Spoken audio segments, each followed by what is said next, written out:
Hello everybody, my name is Ibrahim, and this is Family Time.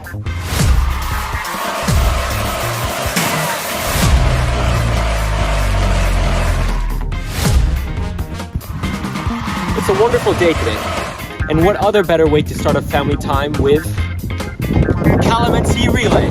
The calamansi is a Filipino citrus, but unfortunately we only have a lemon, but we will make it work. And today's contestants will be RJ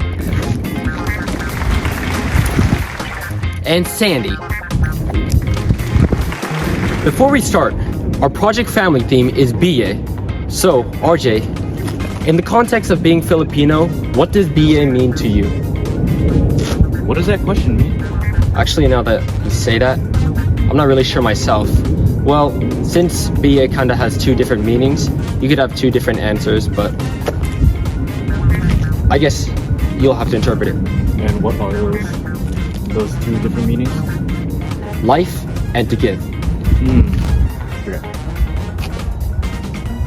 Well, if BA means life or to give, then I probably associate it with generosity or charity.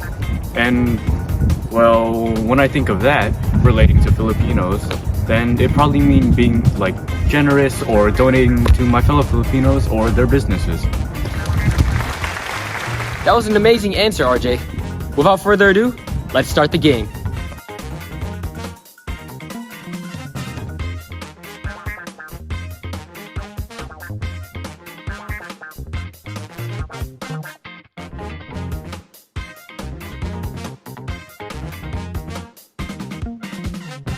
Three, two, one, go!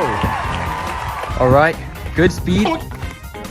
3, 2, 1, go! Alright, making some good speed around the yan. 3, 2, 1, go!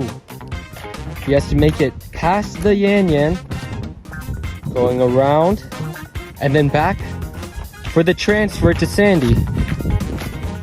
Let's see if they get it. Same thing. Around. And the final lap. Almost there. Congratulations! You won the Yan-Yans. Try it.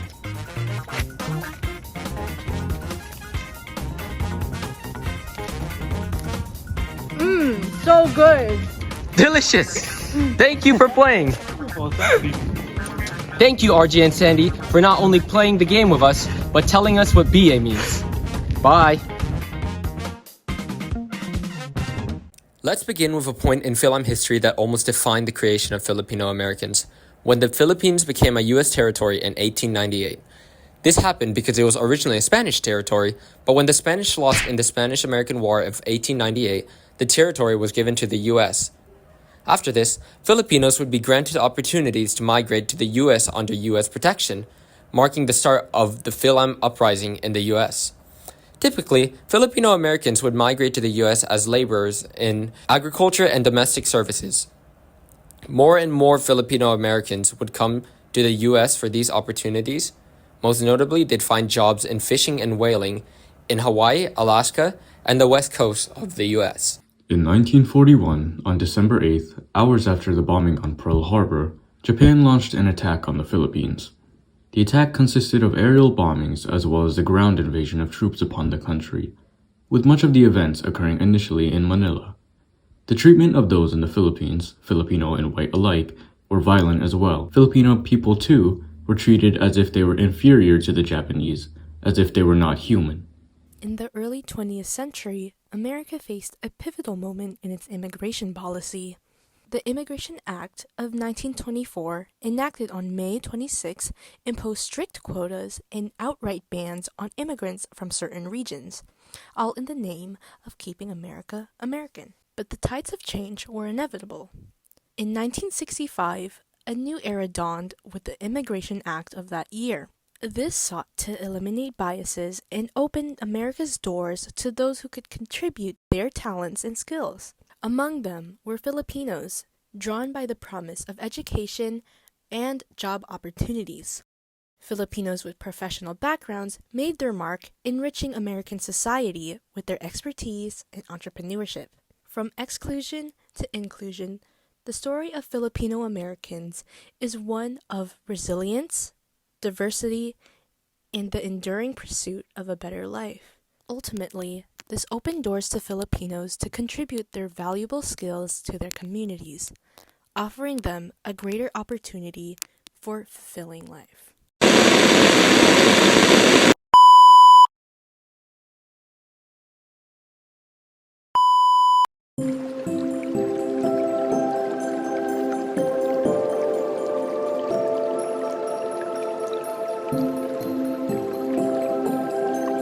So why don't you introduce yourself to us? Okay, so my name is Sheryl Mason, formerly Cheryl Tempora. My name is Leah Barracoso. My name is Gabriella Gade. I am a teacher at Hazen High School. I teach biology and AVID. I'm currently a senior at Auburn Riverside High School. I am a former Project family member. I am currently attending Bellarmine Preparatory High School and will be attending Santa Clara University in the fall. I'm full Filipino. I mean, I'm American, but I'm Filipino born and raised.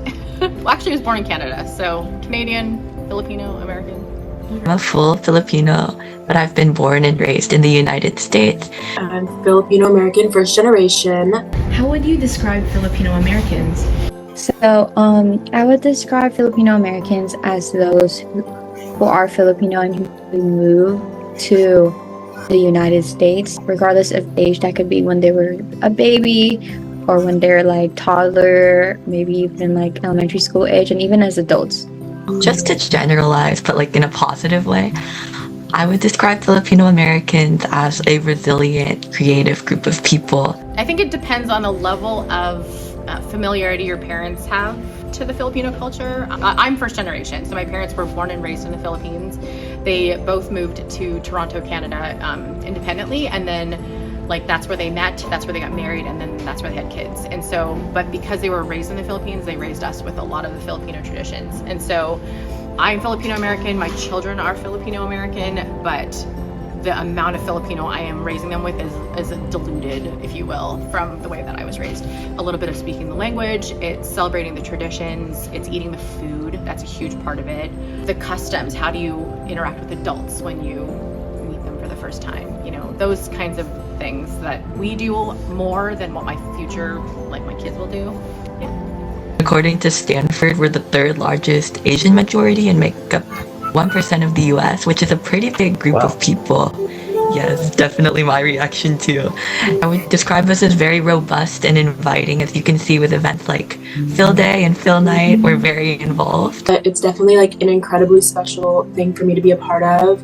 I'd say our culture is just so beautiful and family oriented. Being a Filipino American is just a community that I'm very proud to be a part of. I just love the sense of community we have. I feel like you always kind of find your place, and I feel like no matter where you go, you always find your Filipino community, or they find you, and they're just really welcoming with open arms. And I feel like it's a thing really special to be a part of. What does it take to be aware of your identity as a Filipino American?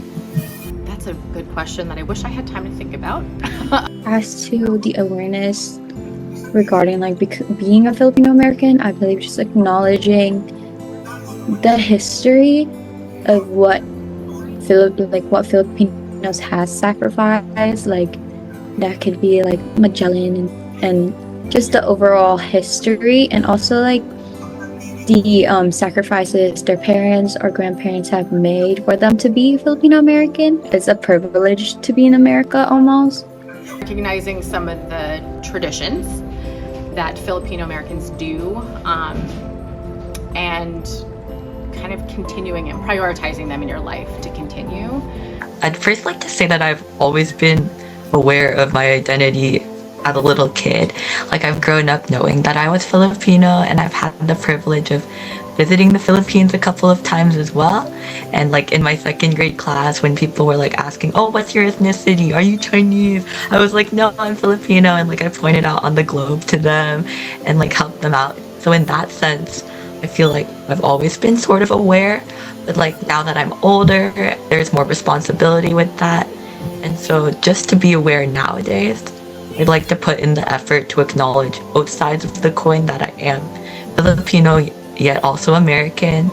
So acknowledge that I've been surrounded by American culture and American life, and that because of that, my Tagalog is not as fluent as I want it to be.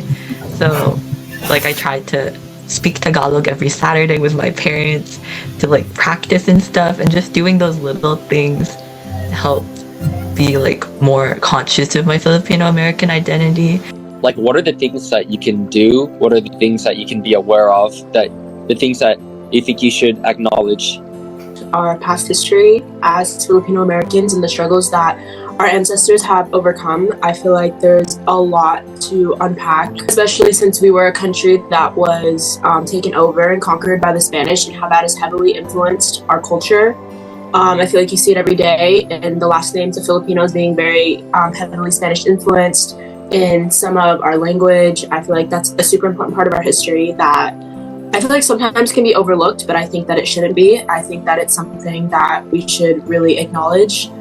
I think that we should always pay tribute to our family that, you know, came to America and really understand their story. I think sometimes for first and second generation kids, it might be harder for them to really understand their family story now that they're already in America. But I feel like taking that plunge and understanding your parents' story and why they fought to come to America, and, you know, also noticing that even though when we do come to America, we always give back to where we came from. We never forget where we came from. We never ignore that, and we show our appreciation for our culture in different ways, like by buying boxes or just going back to the Philippines and, you know, connecting with everyone there and just never losing touch. And I feel like that's super important. How is being Filipino American like different from being Filipino? I think part of it is like physically living here, right? So the people we interact with are mostly non-Filipinos. The only real difference is where you live or have lived. You can definitely be both. Like, if you have Filipino citizenship but live here, I feel like you can still be Filipino American and identify as such. When I moved here when I was 9 years old, it was like such a culture shock that there are certain practices that like Americans do that we didn't do as Filipinos, and like as Filipinos in the Philippines. Like, if you're pale, like you have to stay out the sun, you have to like maintain that pale skin color.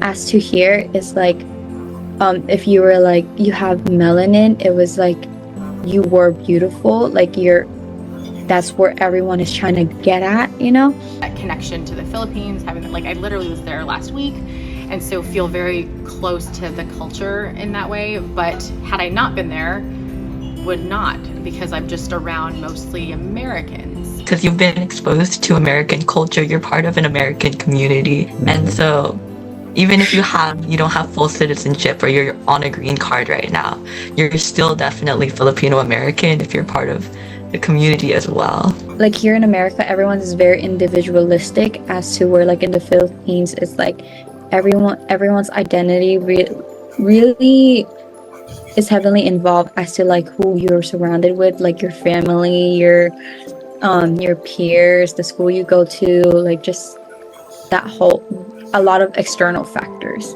So practicing some of the traditions a little bit less, but still like feeling tied to it.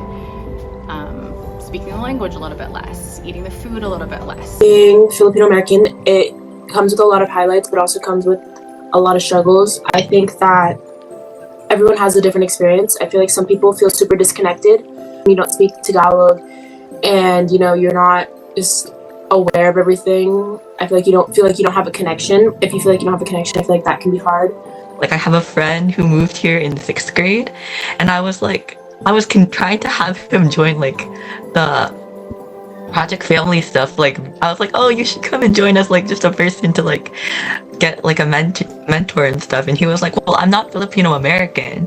And I'm like, yes, you are. Even though you don't have full citizenship. Being Filipino American is really special because it shows that your family fought really hard for something more than just being Filipino. And I think that acknowledging how hard your family fought and what your family wanted for you, and your legacy, is something really special. So I feel like finding a balance between that, understanding your Filipino identity, and embracing, I guess, your Filipino Americanism.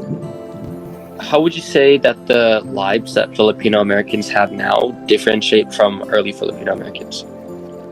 My family is exactly that. My parents are early Filipino Americans.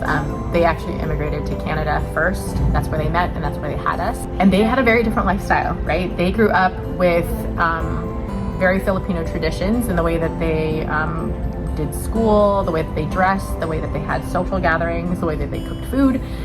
All of those are kind of different from what it's like now. Like right now we have so much more methods of communication and like resources to help Filipino Americans nowadays, which I'm sure weren't available back then, where it was mostly immigrating for work, for farming especially. Like they didn't have all the resources and like the help that we do today, and like videos and like calls. Like you can call people back home. Back when my parents immigrated, it was like, although they weren't like early, but I'm sure even earlier Filipino Americans, it was very hard to contact their families and contact everyone. But if you immigrated now, then you would still have pretty decent connection through like Messenger and like being able to call people as well. Before, when my mom had immigrated from the Philippines to America, she faced a lot. It was a very different transitional period for her.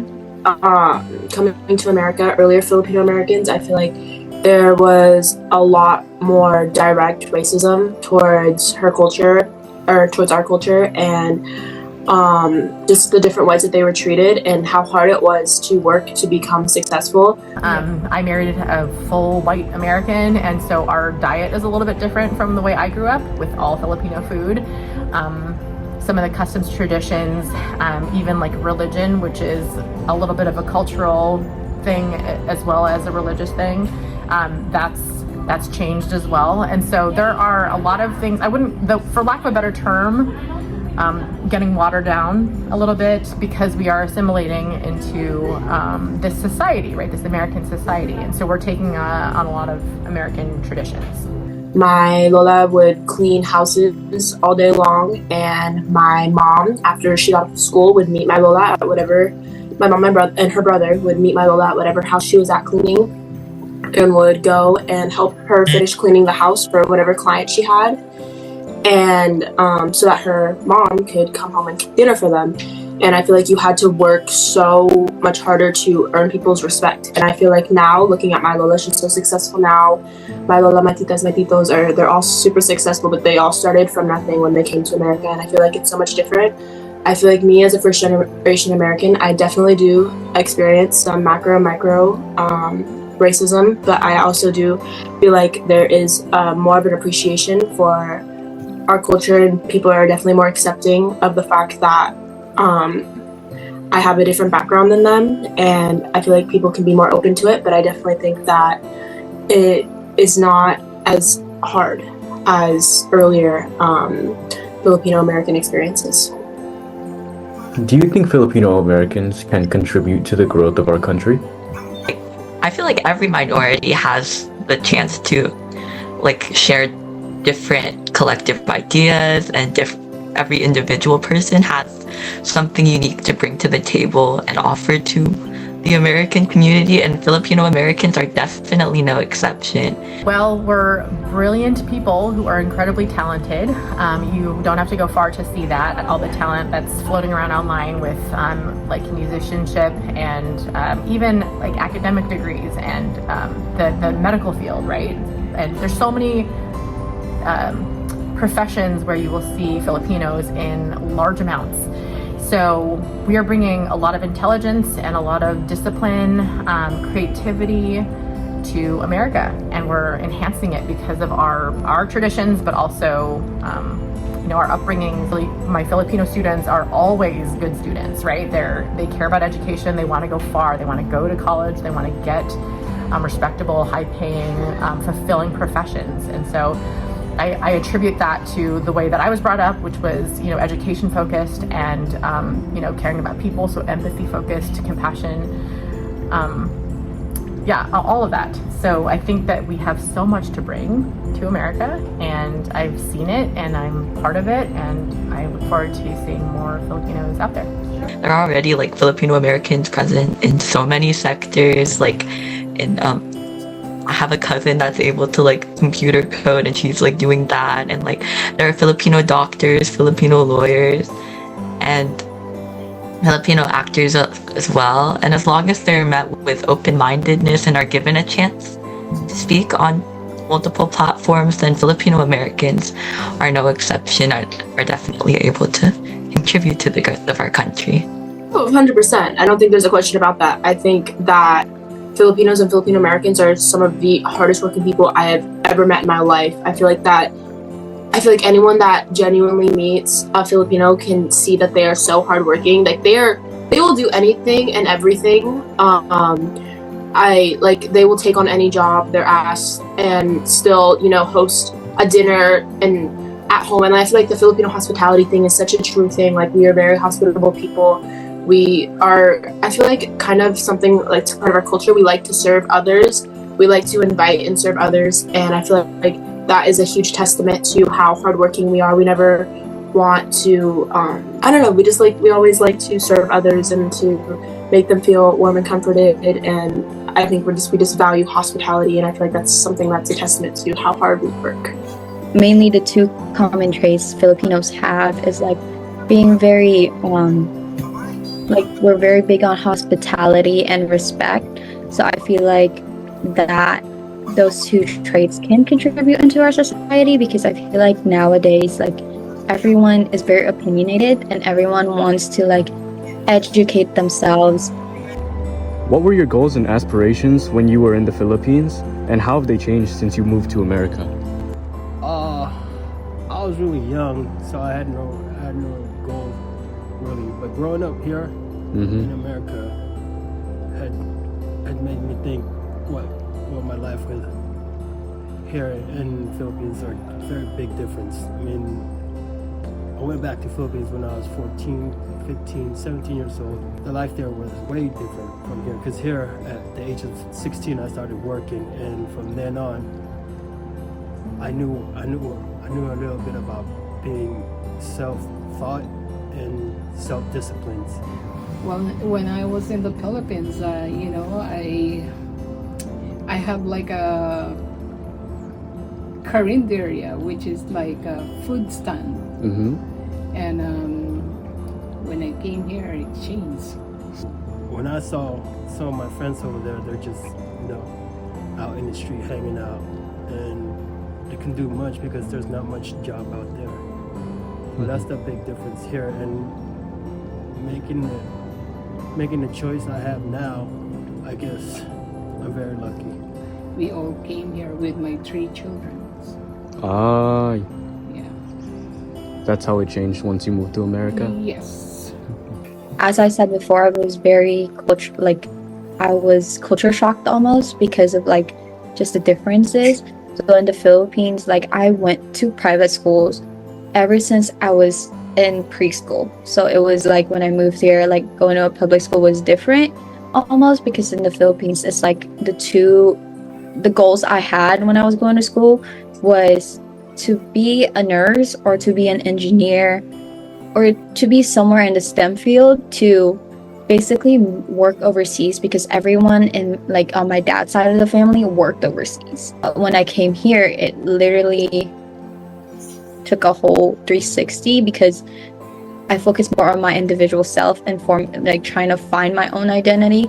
So now I'm actually not even aspiring to be either of those. I'm trying to be a school counselor, because I noticed like during COVID that us adolescents like didn't really have the support we need, because our counselors had like different point of views as us, especially in middle school, bro. Like I had white counselors and I felt like they couldn't relate to me as a person of color, because they just had different experiences as I did. Like, yes, I understand they're trying to help me, like they come from like a good place, but I just felt like they couldn't relate to me.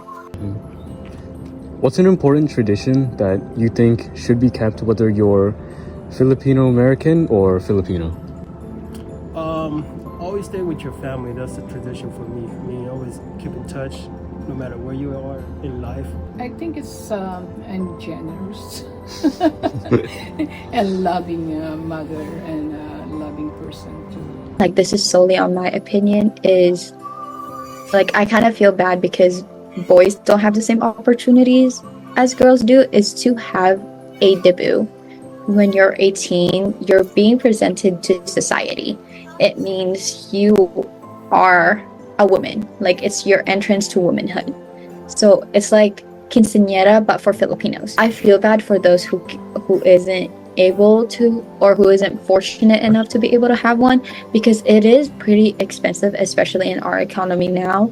But even just having a small one, it's like, is very meaningful to have. For me personally, I felt like I was respected after my debut. Like, of course I was respected before, but I felt like people saw me as a woman. Like, I'm a woman now. Like, I am able to make decisions for myself, and people can have their own opinion about it, but they can't disrespect me about it because I'm a woman. So I believe regardless of whether you're Filipino American or Filipina, you should definitely try and learn every aspect of the culture. But one aspect that truly speaks to my heart is food. Like, I'm just a very food-centric person in general. And like, when you don't speak the language per se, that's still a very accessible avenue. A lot of the ingredients, well, they might be more expensive here. You can still like make Filipino food, or like you can cheat, you can use like sinigang packets, but like you can still use that as a way to communicate and bond with your family members. And that's just an important tradition that you should, or that Filipinos and Filipino Americans alike should strive to keep, especially when we're like becoming more globalized and everything from other cultures are like all melding together. Definitely still try and keep an effort to maintain our Filipino food. I definitely think that like buying boxes as Filipino Americans is such a special thing, and I think that that is something that we should always keep. Giving back to our roots and giving back to the less fortunate, it's very important, and I think that it's very special that we have something designated for that and to always serve our people, and spreading awareness on that as well, and just making sure that other people can get involved. Like, you don't just have to be Filipino to send a buying box, but I do value its tradition and its history. Family is the one that makes things a lot easier for you. A good time with your documentary. Thank you. Yep. Thank you, Auntie.